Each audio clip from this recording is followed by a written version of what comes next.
Dans cet épisode, les clapeurs s'affrontent dans une battle d'anecdotes pour vous apprendre un peu les secrets de vos films préférés, mais aussi de vos acteurs, tout ce que vous ne connaissez pas sur le cinéma, c'est maintenant. Light Production. All I have for you is a word. Nage droit devant toi, nage droit devant toi. Pourquoi refuse-t-elle d'être peinte? Ça va être très difficile. I love you, Joe. Tiens, c'est marrant, on me le dit souvent. I'm deadly serious. Harry Potter is dead! Bonjour à tous et bienvenue dans la saison 2 de Clapement 5 pour tout connaître du cinéma, de son actualité avec des interviews, des débats et des jeux. Je m'appelle Aurélien Rapatel et j'ai le plaisir de vous retrouver pour un nouvel épisode enregistré depuis The House of Running à Paris. Aujourd'hui nous allons donc faire une battle d'anecdotes et pour ce faire nous avons déjà une première clapeuse qui est une productrice et qui adore Jodie Foster mais elle est quand même très jalouse parce qu'elle aurait voulu avoir la palme d'or d'honneur à sa place, c'est Charlotte Merveille. Mais c'est pas encore trop tard, tu sais. Hein. C'est pas trop tard, ça peut arriver cette palme d'or. Ça va arriver. Ça va arriver même. Je me suis trompé, j'ai fourvoyé. Face à Alain Clap, un responsable marketing qui, tel Rocky, s'est préparé des heures pour triompher sur le ring. Lors de cette battle, c'est Mickaël Godefroy. Hello tout le monde, j'ai encore mes gants là, regardez. T'es prêt pour tabasser. Très impressionnant. Ouais. Il est impressionnant. On sent la guerre. On sent la guerre de Moi ouf. j'ai peur, je suis assis à côté, j'ai peur. Et justement, ce clapeur que vous entendez, c'est un journaliste qui revient d'un voyage à Hollywood dans lequel il est parti chercher tous les secrets de vos films préférés. Attention, il a du très très lourd, c'est Gabriel Thibault. On m'a viré de beaucoup d'endroits, mais j'ai des trucs à raconter. Mais tu t'en es sorti. Attends, t'es allé à Hollywood exprès Exprès pour Clapement 5 pour les auditeurs. Tout pour les auditeurs. J'ai un pass Navigo, hein, ça coûte pas cher. Aujourd'hui, vous l'avez compris, c'est donc une battle d'anecdotes. On l'avait déjà fait, on a déjà fait des épisodes dessus. On va vous apprendre des secrets sur vos films cultes. Et en fait, les clapeurs vont s'affronter, ils vont chacun raconter une anecdote et on va choisir à chaque fois laquelle est la meilleure pour arriver à la fin sur l'anecdote qui triomphera parmi toutes. Quelle est la chose qui nous aura le plus plu? Est-ce que c'est bon pour vous? On y va, on commence avec Charlotte. Ah ouais. Ah bah je propose que tu commences. Que non, tu veux pas? Si, allez, je commence. Ça y est, c'est parti. T'es la nouvelle, t'as jamais fait de battle Oui, d'anecdotes j'ai jamais fait de encore, battle. Non, mais c'est bien, voilà, je perds ma virginité de battle. Alors moi, je vais commencer avec une anecdote d'actu. Mais pourquoi il rigole? Ça me fait marrer. Non, mais s'accroche-toi parce que moi-même j'en ris d'avance. D'accord. Mais je crois qu'il n'y a que moi qui vais trouver ça drôle. Mais non, une anecdote d'actualité car donc nous enregistrons en plein festival de Cannes. Exactement. Oui, d'ailleurs nous y sommes, hein, ça ne se voit pas.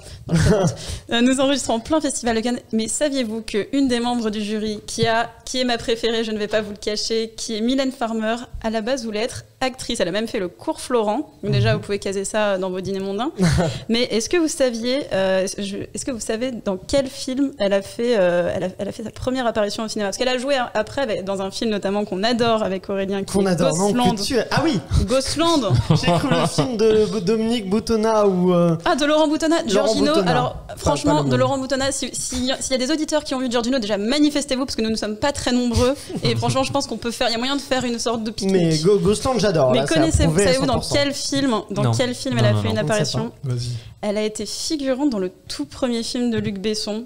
Ah oui. Elle a été figurante dans le tout premier film de Luc Subway Besson qui s'appelle le dernier combat juste avant. Subway, c'est vrai. Voilà, elle est figurante. Mais bon, par contre, c'est vraiment blink and you miss it, c'est-à-dire que faut savoir pour le croire. Mais voilà, Mylène Farmer, grande actrice chez Luc Besson, avant de faire après la voix de Sélénia dans Arthur. Exactement, qu'on la retrouve plus tard. Bon, belle petite anecdote pour commencer. Est-ce que Mickaël va faire mieux que celle-là? J'aime bien parce que j'aime bien changer d'ambiance. Change donc d'ambiance. Donc là vraiment c'est pas ouf, c'est un peu crado. Alors, je tiens à préciser quand même. Donc c'est pour le film Apocalypse Now que je pense vous connaissez un peu tous. Alors plutôt que de commander des mannequins moches en latex, vous savez, pour accrocher les cadavres dans les arbres, ils ont décidé du coup de prendre des vrais cadavres. Donc ça c'est déjà un peu terrible. Des cadavres qui étaient normalement destinés aux étudiants en médecine.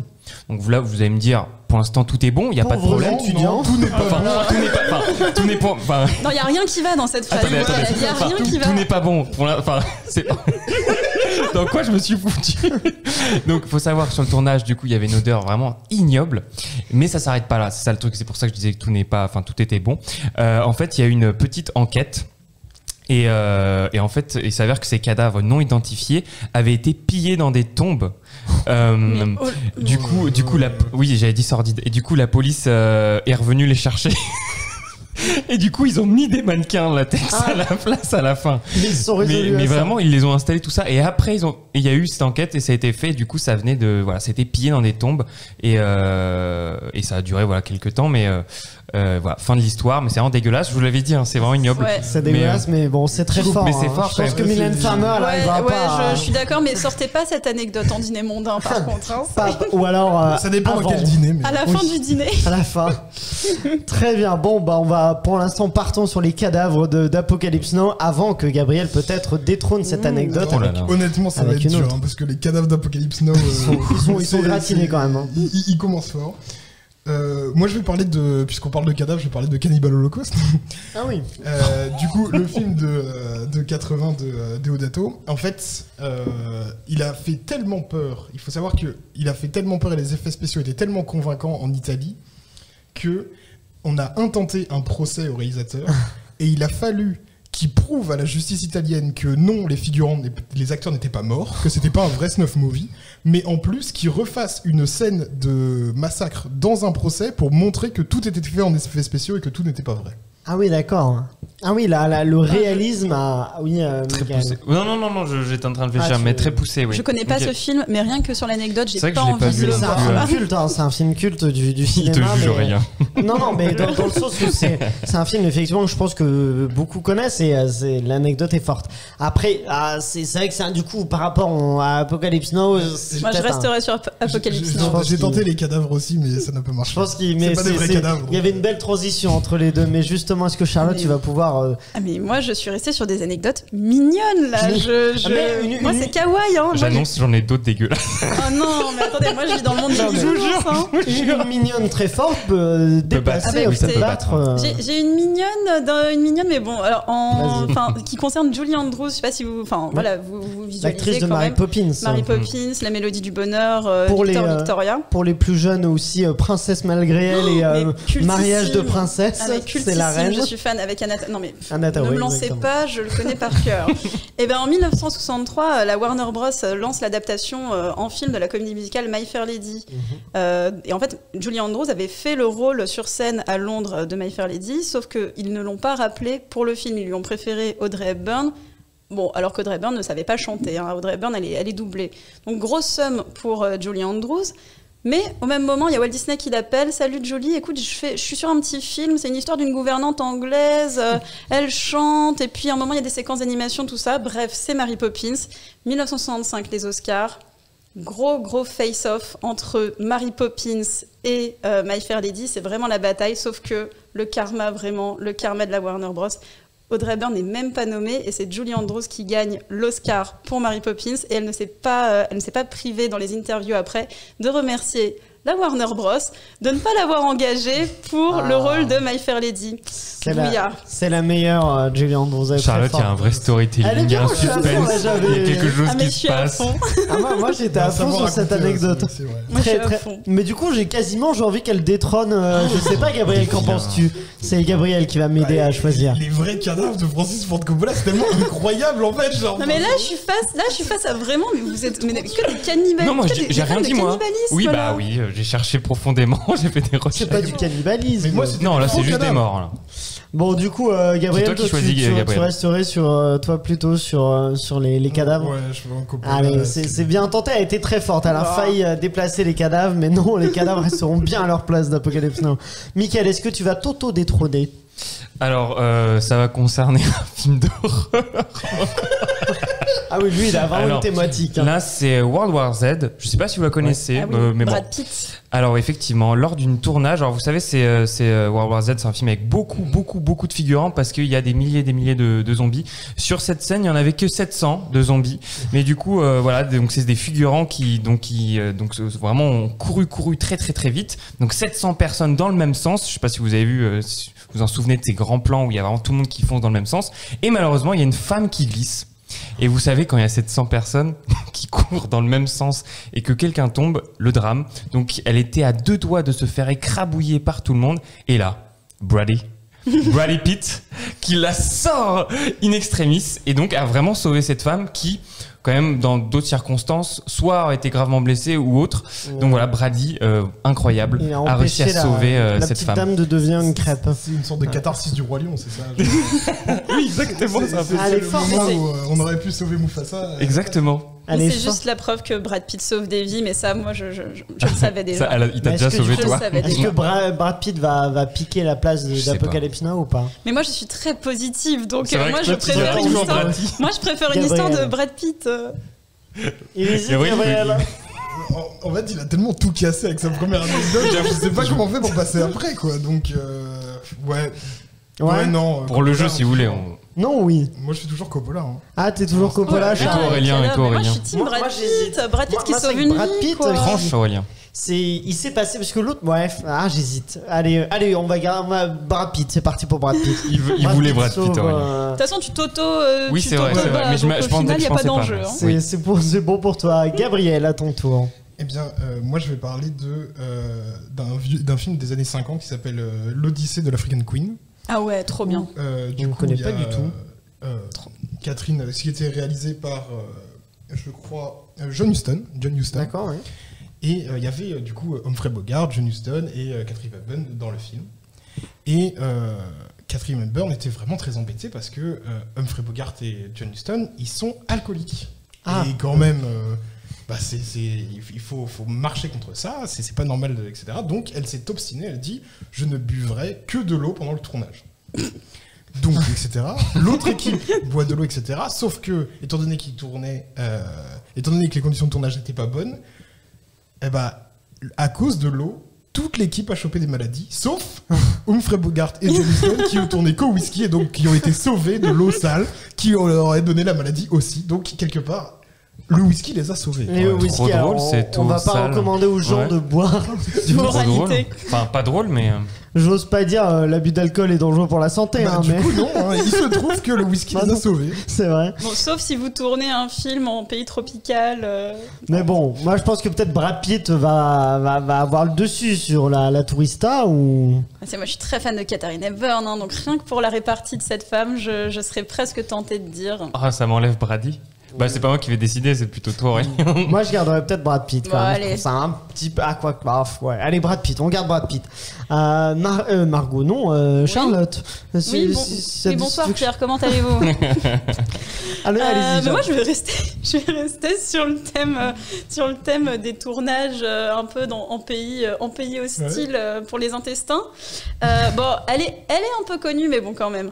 Indiana Jones et les aventuriers de l'Arche perdue, vous connaissez tous cette scène cultissime où Indy tire au pistolet sur un combattant qui effectue une impressionnante démonstration de maniement de sabre. Alors, cette scène n'était pas du tout écrite dans le scénario original. C'était une suggestion en fait d'Harrison Ford. Parce qu'à la base, il devait se lancer dans un grand combat, tout ça, et Harrison Ford a dit non, mais attendez, pas le temps, je vais juste lui tirer dessus. Mais pourquoi il avait fait ça? Parce que toute l'équipe avait chopé la tourista sur le tournage, qui était, je crois, au Maroc, Et lui au aussi, Maroc du en coup Tunisie. Je crois que toute l'équipe, dont lui. Oui, hein. oui, c'est Donc ça. c'était un petit peu en mode bon, vite, combat, on tourne ça vite ouais. fait, on tourne ça vite fait, bien fait, et on retourne tous à l'hôtel pour vomir tripes et boyaux parce que là, c'est pas possible. Donc, une scène culte. Qui aurait très bien pu ne pas avoir lieu s'il n'y avait pas eu. la tourista. Merci S'il n'y de avait pas eu dire la quelque tourista. C'est vrai qu'il a un Alors- tel flegme, il hop comme ça. Vrai Gabriel. flegme, Harrison. Est-ce que ça bat Brad Pitt? C'est pas mal parce que c'est une scène culte. C'est vrai qu'il y a ce truc où c'est une vrai scène que- qu'on connaît tous. Créer Et une scène culte. à partir d'une tourista, c'est fort. C'est quand pas même mal, très fort. ouais, je vais donner le point à la touriste. Allez, c'est la tourista qui bat Brad Pitt. C'est quand même impressionnant. On note ce qu'on raconte Mais dans du cette. coup, dans cette- est-ce que Brad Pitt a déjà eu la tourista sur un tournage? Est-ce Oh. que du coup, on attend qu'il l'ait pour nous faire une scène culte? Michael, est-ce que tu vas pouvoir battre Charlotte maintenant? Vous êtes méchant parce que j'avais quand même 2 anecdotes en première place, mais bon, c'est pas grave, je vais tenter ma chance avec X-Men, les amis. Vas-y. Alors, ça concerne Hugh Jackman, j'annonce, donc les filles, écoutez bien. En visite, J'écoute. Les garçons aussi peuvent écouter. Hein. en visite sur le plateau du film, du coup, la sœur d'Hugh Jackman a décidé de faire une petite surprise donc à son acteur, enfin à son frère acteur, et du coup, avec la complicité de l'équipe maquillage, ils ont décidé de la déguiser en Wolverine. Donc elle est arrivée vraiment sur le tournage en surprenant tout le monde parce qu'elle était elle ressemblait au personnage, tout ça, donc ça ressemble, enfin voilà, Hugh Jackman était vraiment surpris. Et Huggy a décidé de faire encore mieux que sa sœur. Du coup, il a dit « Ah, vous avez voulu faire ça ?» Du coup, il a voulu faire un tour maintenant à toute l'équipe et à Bryan Singer, qui était le réalisateur à l'époque. Et du coup, il a dit à sa sœur « Écoute, refais la même chose, déguise-toi et arrive sur le set. » Donc, tout le monde ne le savait pas. Donc vraiment, Hugh n'est même pas sur le tournage. Enfin, il est juste derrière et il y a sa sœur qui arrive, tout ça, pour commencer la scène. Bryan dit « Ok, ça part. » Elle ne bouge pas. Il ne se passe rien. Bryan s'énerve un peu. Et là, il y a Hugh Jackman qui arrive derrière qui fait « Laisse-moi la place, petite sœur. Je m'en occupe à partir d'ici. » Et il y a toute l'équipe qui n'en croyait pas ses yeux. Et voilà, c'était l'anecdote. Voilà. Donc la sœur a joué une petite scène. Mais comment elle a pu ressembler à... Parce que Wolverine, c'est pas comme s'il avait beaucoup de maquillage ou de... Comme je l'ai dit au début de l'anecdote, il y a toute l'équipe maquillage qui l'a aidé. Et vraiment, en arrivant sur place, il ressemblait vraiment. Et là, c'était vraiment au moment de tourner. Donc là, c'était plus en off. Elle arrive, tout ça, les gens sont prêts, ça part. Et Bryan Singer s'énerve limite. Et il y a Hugh Jackman qui arrive derrière qui fait « C'est bon, je peux y aller. » Et tout le monde était surpris. Hugh Jackman, c'est vraiment la version française de Hugh Jackman.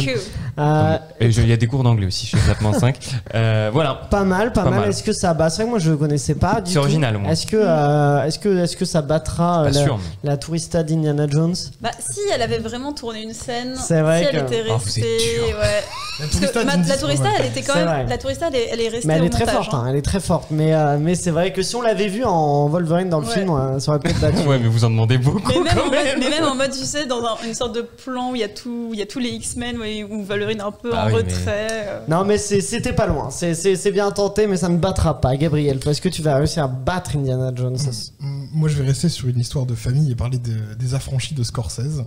Pour parler d'une toute petite scène, il se trouve que Scorsese a donné un rôle à sa mère dans une scène de dîner où les protagonistes mangent des pâtes bolognaises. Et c'est la mère de Scorsese qui a fait les pâtes bolognaises. Ah oui. Et je trouve ça absolument formidable. Et d'ailleurs, elle donne la recette secrète plus tard. Oui, c'est ça, oui. Il me semblait bien qu'il y avait ce truc de recette secrète. On peut avoir la recette secrète de la mère de Martin Scorsese. De la maman Scorsese. Et ça, quand même, c'est pas mal. Elle est belle, elle est jolie. Après, elle sera peut-être pas aussi forte qu'Indiana Jones. Moi, je lui aurais donné le point s'il avait donné la recette. Ah voilà, c'est ça. La prochaine fois, il faut donner la recette. Ça s'est joué de peu. On va pas tout balancer non plus. Attention, il est l'heure des dernières anecdotes. C'est le dernier tour. Il faut que vous choisissiez la meilleure parmi toutes celles que vous avez. On fera peut-être un prochain épisode parce que je sens que vous en avez beaucoup que vous aimeriez raconter. Charlotte, quelle est ta meilleure? Moi, c'est une anecdote. Je vais vous parler de la colère de Dieu. Parce que, alors je sais pas si vous avez vu un chef-d'œuvre qui s'appelle La Passion du Christ de Mel Gibson, qui est sorti. C'est un film qui est sorti en 2004, donc qui raconte la Passion du Christ. Et en fait, ça c'est pas l'anecdote, mais regardez-le, c'est en araméen et en langues anciennes. C'est une expérience de cinéma assez intéressante, on va dire. Et en fait, c'est passé un truc incroyable sur ce film. Un truc qui arrive jamais. C'est-à-dire que l'acteur principal, Jim Caviezel, et un assistant réalisateur, donc 2 personnes sur ce film, ont été frappés par la foudre. Et Jim Caviezel, je crois que c'était sur une scène où il était justement sur un mont en train de prêcher ou je sais pas trop quoi. Et juste pour vous dire que comme quoi vraiment Dieu n'avait pas envie que ce film voie le jour parce que ça y avait une chance. Ils avaient une chance. Ils sont pas morts, mais ils avaient une chance sur 250 000 d'être frappés par la foudre. Et c'est arrivé 2 fois sur le tournage. C'est incroyable, c'est vraiment Dieu n'avait pas envie que ce film voit le jour. Allez, moi je pense que ça peut battre Indiana Jones parce que c'est très fort quand même.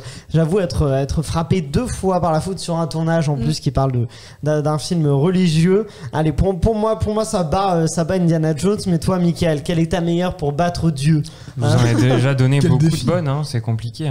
Alors je vais faire aussi encore du sale. Donc là, je vais vous parler du Parrain, le tout premier. Anecdote connue, mais vu que le Parrain commence à dater, je pense qu'on l'oublie un tout petit peu. Alors, est-ce que vous en souvenez de cette fabuleuse scène où Jack Waltz est dans son lit, du coup, se retrouve avec une tête de cheval dans son lit.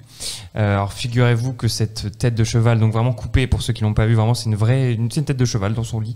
Une vengeance, du coup, du Parrain. Et donc, figurez-vous que, du coup, c'est une vraie tête de cheval. Donc, et pire que ça, l'acteur n'était pas du tout au courant qu'il allait avoir cette tête dans son lit. Donc le cri de l'acteur, l'acteur d'ailleurs c'est John Marley, est réel car il savait pas du tout que c'était une tête de cheval.